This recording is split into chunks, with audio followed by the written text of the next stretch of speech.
Bien, qué responsabilidad, ¿no? Decir lo que yo nos tiene preparado para esta noche, la verdad que es para temblar. Pero saben, hermanos, la verdad es que siempre que estamos acá, siempre estamos compartiendo la palabra de Dios, lo que vamos a notar es que siempre tenemos que decir lo que Dios quiere que digamos. Así que en este momento quisiera que pudiéramos compartir estos minutos que tenemos algunos pasajes que conocemos, pero más que nada no me quiero detener tanto en lo teológico, quizás en lo profundamente teológico. ¿Saben por qué, hermano? Porque eso se lo voy a dejar para los apuntes, para que después lo puedan ver con tiempo. Pero sí quiero decir que, si bien todo es teología, porque todo tiene que ver con el Señor, quisiera enfocarme quizás ahora en los aspectos más prácticos, ¿no?, de la doctrina. Si bien toda la doctrina es práctica también, parece una contradicción entre lo que estoy diciendo, ¿no? Pero en realidad, en la profundidad de la palabra, hay cosas de nuestra vida práctica que vivimos todos los días y a veces no nos damos cuenta, pero en toda la Escritura vamos a ver que en esa profundidad de la palabra de Dios nos vamos a encontrar con que el Señor nos enseña a través de esa profundidad cómo vivir de manera práctica lo que nosotros entendemos en la palabra de Dios. Vamos a ir a unos pasajes, como dije, igual se los voy a dejar en algunos de los materiales que le voy pasando a Huguito. Yo digo Huguito, ya está grande, ¿no? Como me dicen Carlito, bueno, los dos ya estamos grandes. Pero decía, en esos textos van a poder, con todo el tiempo y todo lo que ahora no tenemos, poder profundizar. Igual, quiero decir que si alguno tuviese alguna duda, alguna cosa, yo también, en casi todo creo que tienen mi número. Alguna pregunta o algo que quieran hacer, yo siempre estaré dispuesto a poder compartir con ustedes esto. Decíamos, ya hablamos del lugar de la mujer, del gobierno de la iglesia, pero no hablamos quizás de lo más importante, ¿no? Que tiene que ver justamente con cómo es que crece la iglesia. ¿Cómo sabemos que una iglesia crece? ¿Cómo sabemos cuál es el modelo de Dios para que una iglesia crezca? Quiero primeramente decir esta noche que algunos conceptos que tenemos nosotros a veces son erróneos, ¿no? ¿Y por qué digo que son erróneos? Porque muchas veces usamos medidas que tienen que ver con lo que nosotros entendemos que es lo correcto. Y voy a dar un ejemplo de esto. Cuando uno va a la Escritura, uno podría decir, mirándolo humanamente, que el número, o sea, la cantidad, es símbolo de una iglesia que crece. ¿Saben? En la Biblia no es así. Si bien es un indicativo, no es el indicativo más importante. Y vamos a dar un ejemplo. Cuando uno va, pues yo digo que ahora lo voy a citar, y después están en el apunte, lo buscarán con más tiempo. Cuando uno va a 1 Corintios, capítulo 1, ¿no es cierto? Cuando mira el texto, uno lo que ve es que la iglesia de Corinto evidentemente era una iglesia numerosa. Tenía todos sus dones, ¿no es cierto? Tenía, la estructura de una congregación numerosa, y sin embargo vamos a notar que una congregación que tenía problemas espirituales. Por lo tanto, podemos decir que el número no es un indicativo de que una iglesia sea una iglesia que crece. Y no quiero citar, quizás porque esto está grabado, algunos ejemplos para no quedar mal, porque uno dice, bueno, a ver, si el número no es un indicativo, entonces ¿qué quiere decir? ¿Que las iglesias numerosas no son iglesias que han crecido? Parece contradecir la lógica. Mire, hermano, no todo lugar si uno abre, por ejemplo, si uno va a una cancha de fútbol, dice la cancha de fútbol está llena, pero no quiere decir que sea crecimiento genuino. Se juntaron solamente para ver, ¿qué cosa? El partido, ¿se entiende a lo que voy? Entonces, podemos decir que la iglesia, la medida del crecimiento de la iglesia no siempre es el número, aunque es un indicativo importante. ¿Qué cosa tampoco es un indicativo, como dije antes? Tener todos los dones. No lo pudimos ver, yo les voy a dejar en el apunte, un estudio sobre dones, pero saben, los dones, algo que Dios nos dio, una capacidad espiritual que Dios nos dio a todos los hijos de Dios, es algo que está presente en esta noche. Y como decía, cuando uno va a Corinto, va a notar que la iglesia de Corinto tenía todos sus dones. Ahora, tenían todos sus dones, pero estaban todos peleados. ¿Qué es eso de tener todos los dones y estar todos peleados, hermano? Es imposible que el que haya creído en Cristo no tenga un don, porque la Biblia justamente dice esto. Así que lo ejercites o no lo ejercites, vos y yo tenemos un don. Y ese don, hermano, cuando uno no lo usa en el Espíritu, lamentablemente, no es de edificación ni de bendición. Por lo tanto, aunque tenemos, miren, yo no puedo, porque no tengo acá decía el hermano, imagínense que tuviésemos una radiografía del Espíritu, ¿no? Y pudiésemos ver, primero, quién tiene el Espíritu y quién no. Y después pudiese mover el don. Mire, hermano, gracias a Dios no lo tenemos. ¿Sabes por qué? Porque como somos nosotros seguramente discriminaríamos, ¿no? Pero ahí sí, algo que es importante es entender que todos tenemos un don. Yo no lo puedo ver así, mirándolo, pero sí puedo ver el resultado de tu don, hermano. Dios te ha dado un don. Entonces, decíamos, si bien las iglesias tienen todas, las iglesias tienen un don, que tengan los dones tampoco es un indicativo de que la iglesia crece. Pero vamos a ir a Efesios, capítulo 4, como se llama un texto que todos conocemos de memoria, y vamos a notar que el modelo de crecimiento de la iglesia tiene que ver con cosas de la vida práctica, ¿sí? Hay muchas cosas que vamos a notar acá y que seguramente nos van a ayudar a entender cuáles son los modelos de una iglesia que crece. Y después, para terminar, los últimos minutos que voy a tener, voy a hablar cuáles son los elementos de una iglesia que crece, ¿no es cierto?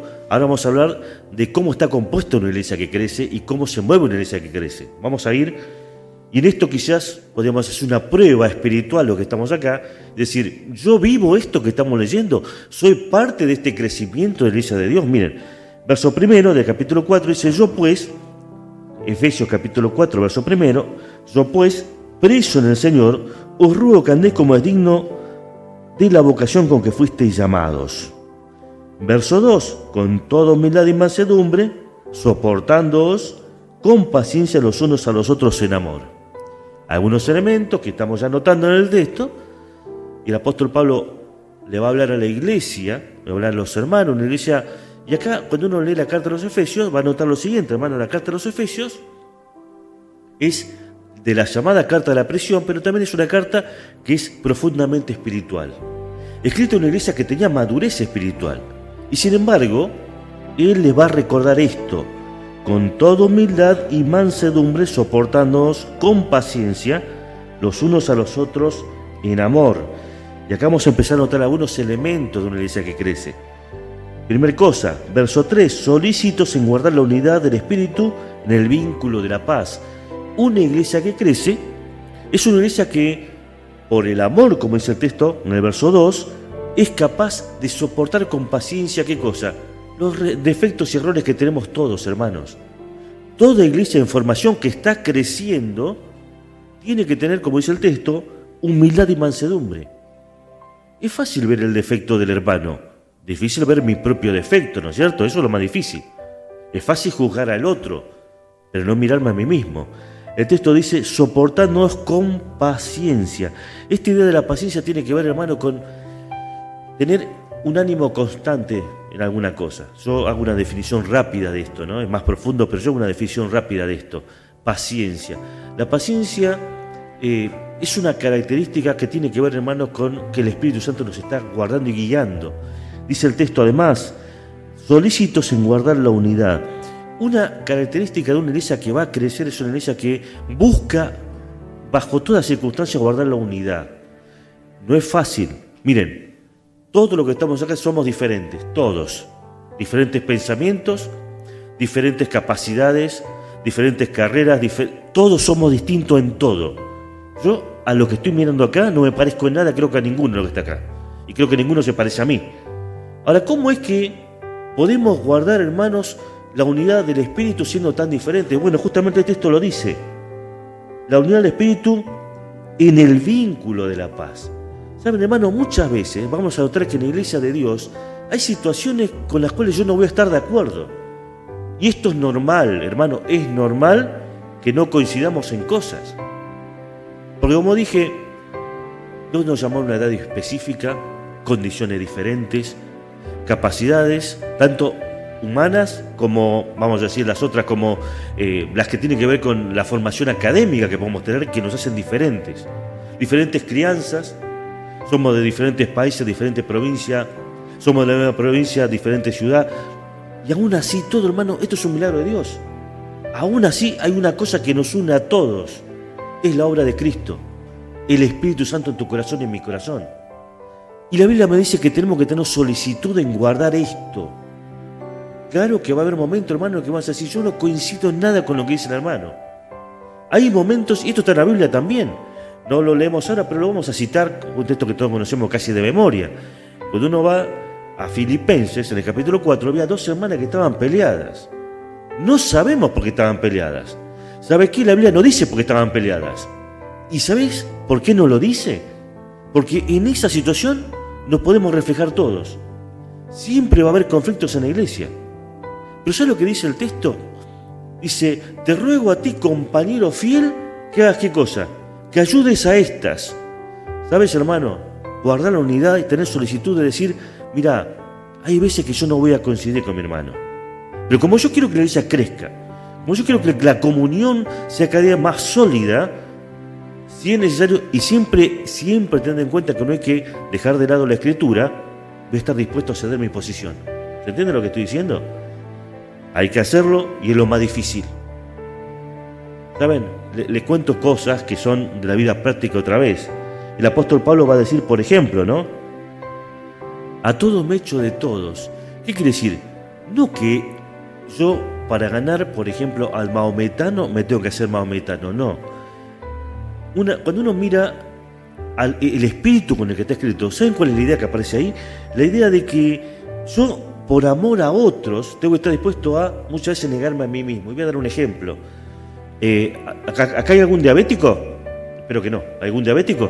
¿No? Bueno, gracias a Dios. Hermano, ¿sabes lo que poner una torta enfrente al que tiene diabetes? Qué problema, ¿no es cierto? Qué problema. Hermano, te pregunto, ¿estaré dispuesto acá, a lo que estamos acá, a comer quizás no una torta, aunque sea el cumpleaños, si tenemos un hermano que tiene un problema grave y sabemos que le está costando en el corazón esto?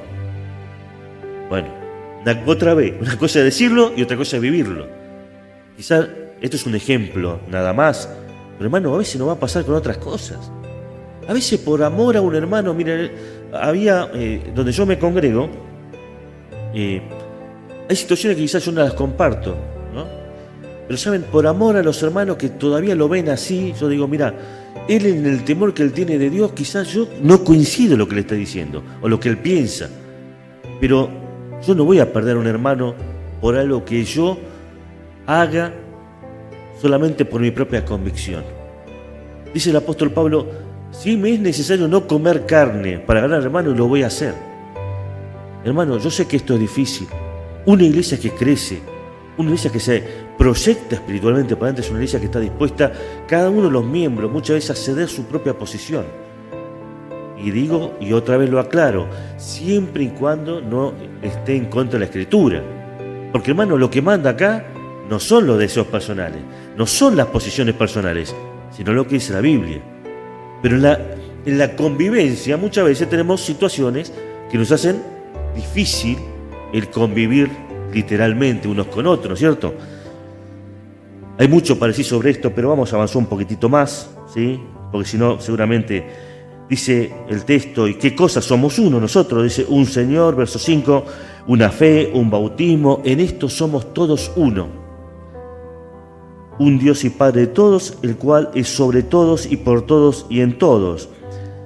Dice, verso 7, pero a cada uno de nosotros fue dada la gracia conforme a la medida del don de Cristo. Y vamos a avanzar un poquitito más, ¿sí? Vamos a leer desde el verso 11, ¿sí? Así ganamos tiempo porque se pasa la hora. Y dice el verso 11, y Él mismo constituyó, hablando del Señor, Él mismo va a constituir, o sea, Él puso en su iglesia, ¿qué cosas?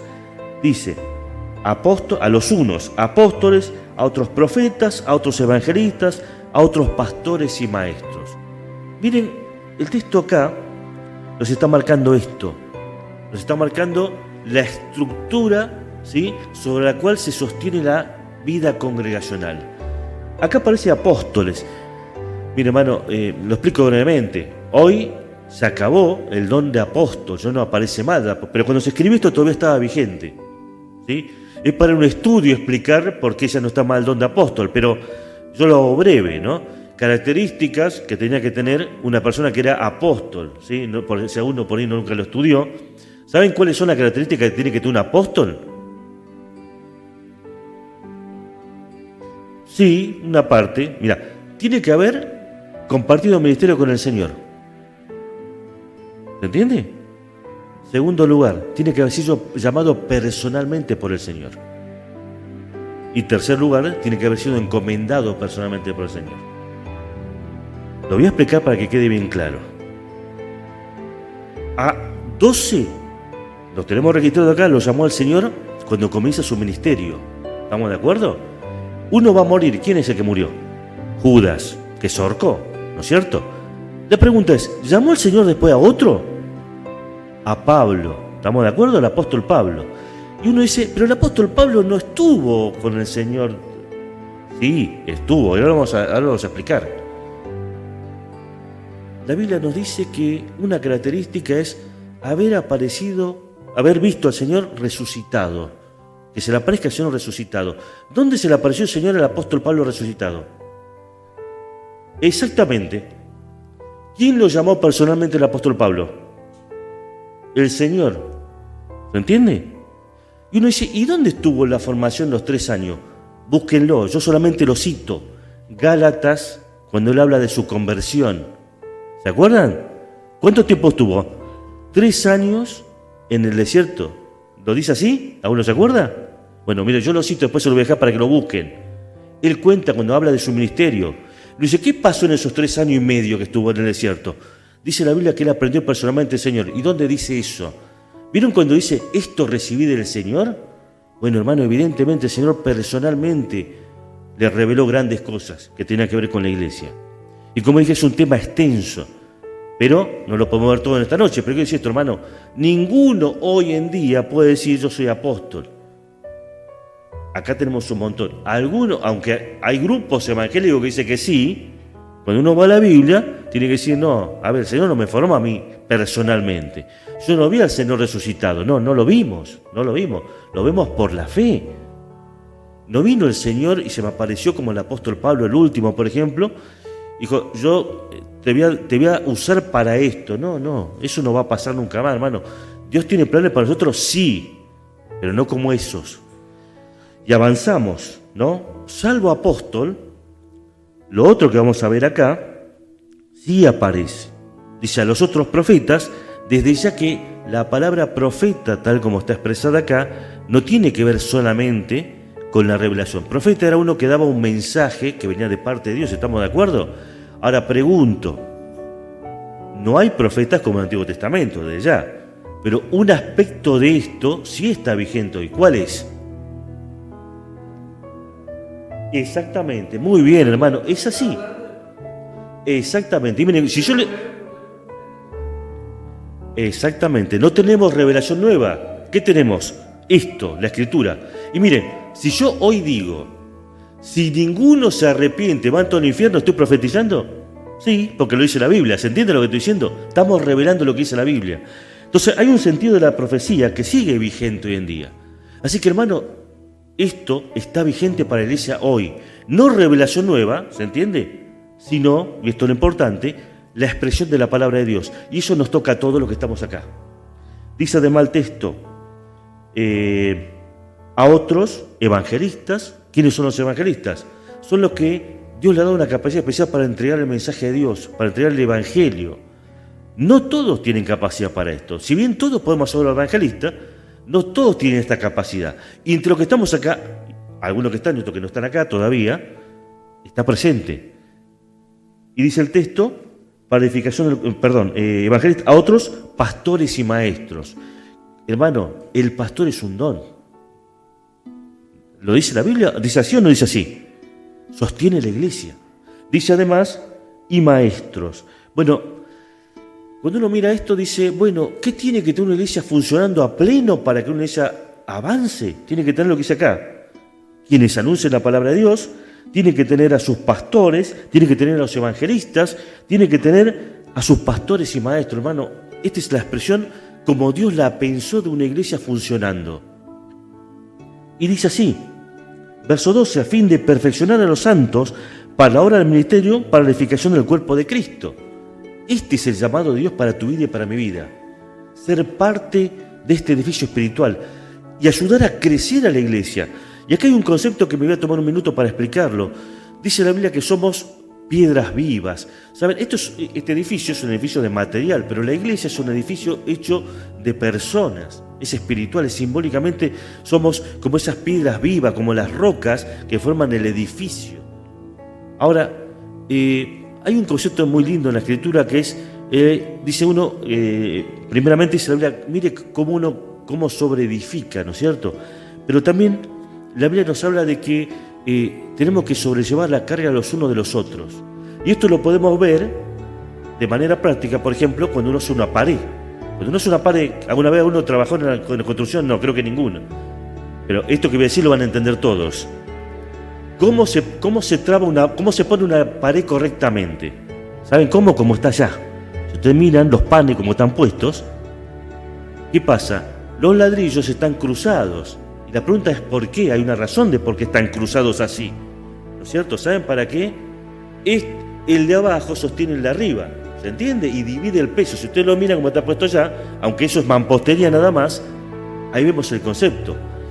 Los dos, estos, van a sostener el de arriba. Y así uno a su vez al otro. Hermanos, fuimos puestos nosotros para sostenernos entre nosotros. Esa es la idea que aparece acá. La idea de sostenernos. Porque hermanos, todos tenemos nuestro momento, somos fuertes, a veces somos débiles. Y recién lo escuchaba el hermano, seguramente en ese momento la oración de los santos que hizo, que era, sí, yo no estoy bien, pero hay una iglesia que me sostiene. Hay una iglesia que nos sostiene. La comunión nos sostiene. Avanzamos por el tiempo, dice, hasta que, verso 13, hasta que todos lleguemos a la unidad de la fe y el conocimiento del Hijo de Dios, a un varón perfecto, a la medida de la estatura de la plenitud de Cristo. ¿Saben, hermanos? El llamado final de la iglesia, de una iglesia que crece, es que todos los miembros lleguemos a madurar espiritualmente. ¿Cuál es la medida? Dice ahí, la plenitud de Cristo. ¿La vamos a alcanzar cuándo? Cuando estemos en su presencia. Pero mientras estamos acá, este es nuestro desafío, nuestro llamado. Y quiero decir como un dato importante, que nosotros que estamos acá, fuimos llamados y tenemos un ministerio en este mundo. ¿Cuál es el ministerio? Extender la palabra. Miren, la gran comisión es un llamado de la iglesia, de una iglesia que tiene proyección para adelante, que crece, que avanza, justamente porque Dios nos mandó a hacer cosas que nos permiten entender que somos un edificio pero que está vivo. Y voy a dar un ejemplo. La gran comisión, ¿qué dice? Dijo el Señor, ir por todo el mundo predicando el Evangelio. Pero ¿qué más dice después? Porque no quedó ahí. Haciendo discípulos, ¿cierto? ¿Estamos de acuerdo? Muy bien, haciendo discípulos. ¿Saben, hermano? Esto es parte del llamado.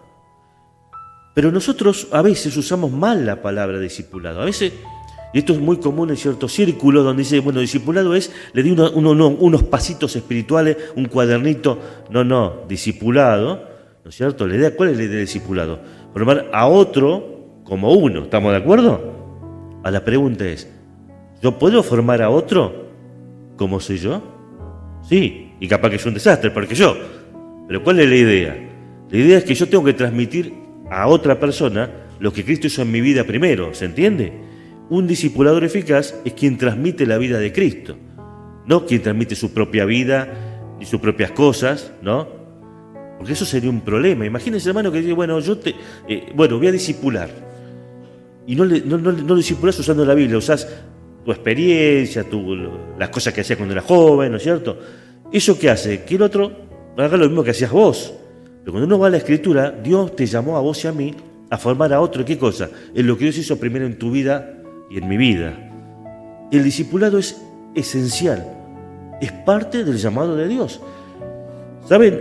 Una cosa por la que se mide el alcance de la vida de un cristiano, ¿saben cuál es? ¿A cuánto hemos discipulado? ¿A cuánto le predicamos? Sí. Pero ¿a cuánto hemos discipulado? Eso es parte de tu legado y mi legado como miembro de la iglesia. Qué cosa también es importante entender, que dice, bautizándolos, ¿no es cierto? Pero el Señor dijo algo, y yo estoy como esto todos los días hasta el fin.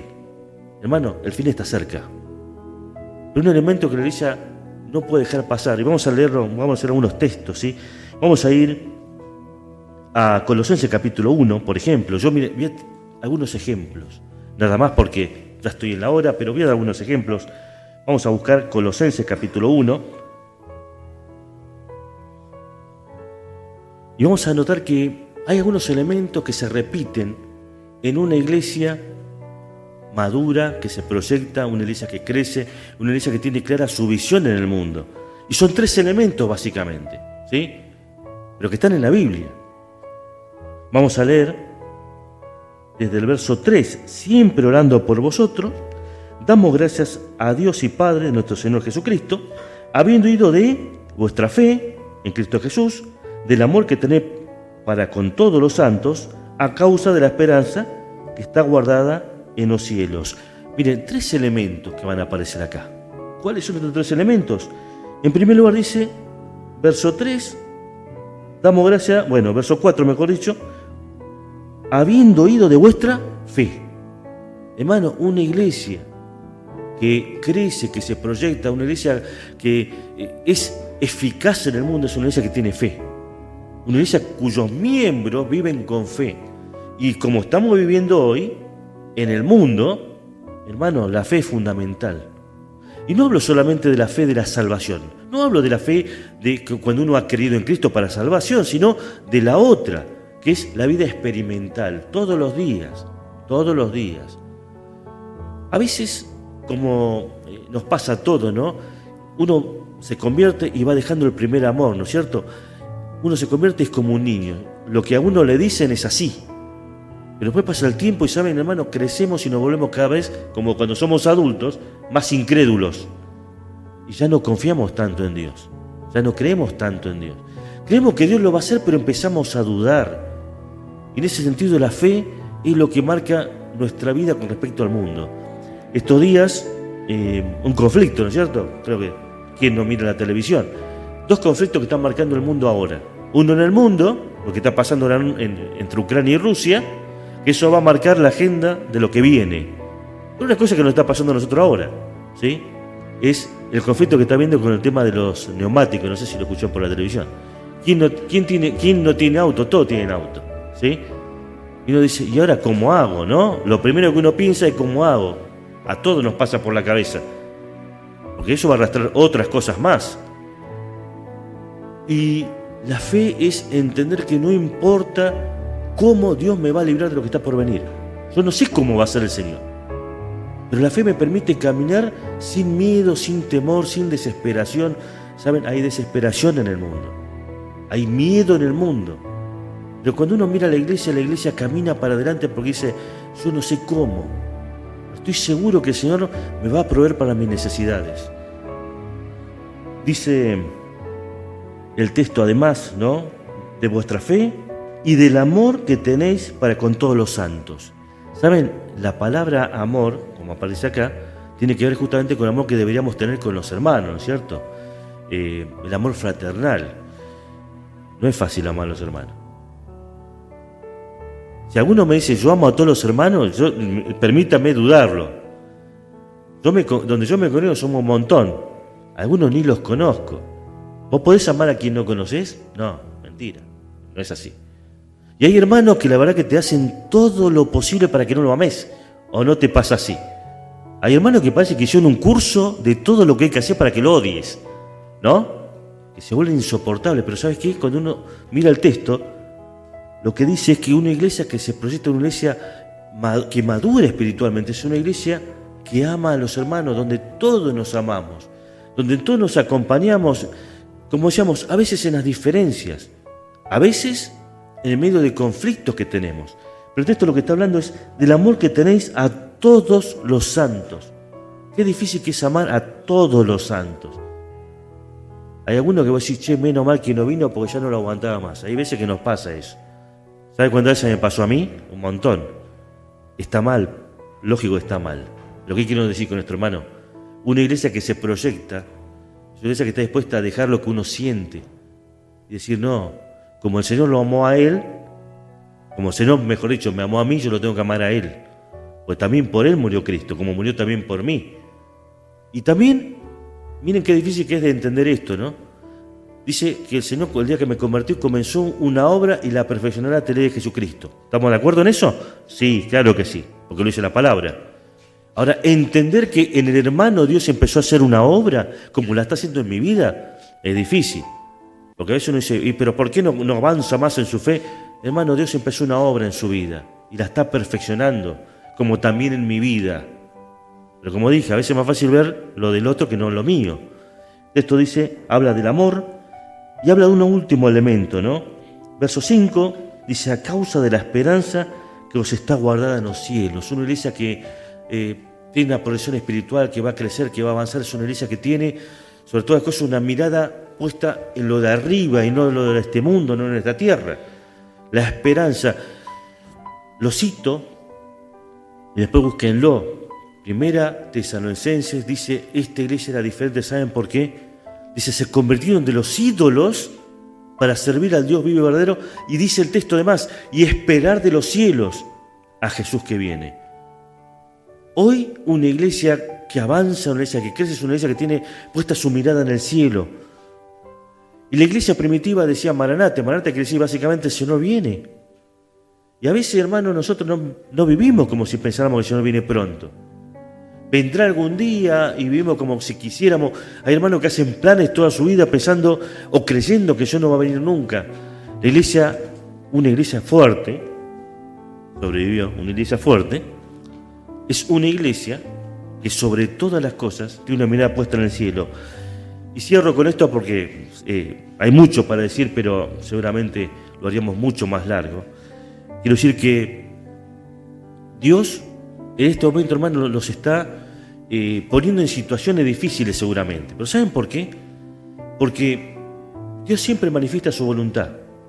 Un misterio de por qué pasan ciertas cosas en la iglesia. ¿Saben qué es, hermanos? Es entender que Dios está hablando al corazón de todos sus hijos, con las circunstancias que vivimos, con las cosas que pasan. Y Dios pone todo en su lugar. Dios pone todo en su lugar. Un ejemplo que siempre me viene a la cabeza es esto, ¿no?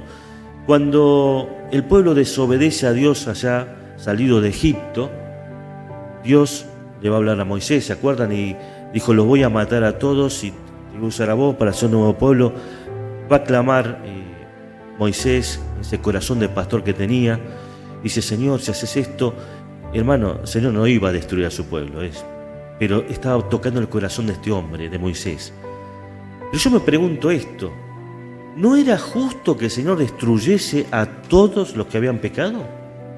¿Correspondía o no? Sí, correspondía. Y la pregunta es, ¿por qué el Señor no los mató ese día? A todos los de 20 para arriba. ¿Por qué no los mató ese día, Señor? Una buena pregunta, ¿no? Porque podía haberlos matado y dicho, bueno, de 20 para abajo son inocentes. ¿Por qué no los mató a todos? ¿Saben, hermanos? Hay un secreto ahí, está escondido. Y es que Dios los hizo caminar 40 años en el desierto. Fueron los 40 años que fueron necesarios para que esos niños y los muchachos jóvenes maduraran para entrar a la tierra prometida. ¿Qué quiero decir con esto, hermano? Dios tiene sus tiempos. Yo muchas veces no lo entiendo. Vos quizás no lo entiendas.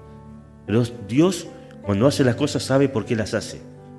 En ese caso el Señor dijo, era necesario. Y fíjese que se cumplió, porque no entró ninguno de los que le habían faltado a Dios. Todos murieron en el desierto. ¿Es así? Todos murieron en el desierto los que le habían fallado a Dios. ¿Quién entró? La generación que siguió a esa. Y si bien Dios no lo destruyó ese día, ahí vemos lo otro, ¿no? Vemos cómo la misericordia de Dios hizo que estas personas fueron utilizadas para que la generación que viniera fuese la que entrara a la tierra prometida. Hermano, cierro diciendo esto, el Señor nos dé la bendición, y me hago parte, aunque no soy de acá, de ser parte de este crecimiento de iglesia en el último tiempo. Porque van a venir cosas peores todavía, cosas difíciles. Vamos a ser probados de muchas maneras. Situaciones, problemas internos. ¿Saben por qué, hermano? Pues esto es un edificio vivo. Pero también le dice el texto, solícitos en guardar la unidad, en cuidarnos, en ser uno, en ser parte del crecimiento. A veces dejando de lado mi personalismo, a veces dejando de lado lo que yo creo, pero siempre buscando que la iglesia crezca. Hermano, hay bendición en eso. Hay bendición en ser parte de esto. Y bueno, cerrando ya le digo, muchas gracias por el tiempo que me han permitido compartir con ustedes. Le doy las gracias. Y está todo el material disponible después para que lo vean con mucho más tiempo. Creo que ya es la hora, ¿no es cierto? Ya estamos en la hora, así que voy a cerrar y le voy a dar las gracias nada más por darme este momento para compartir las palabras con ustedes. Que el Señor les bendiga Y bueno, nos estaremos viendo seguramente en otro momento si me quieren aguantar.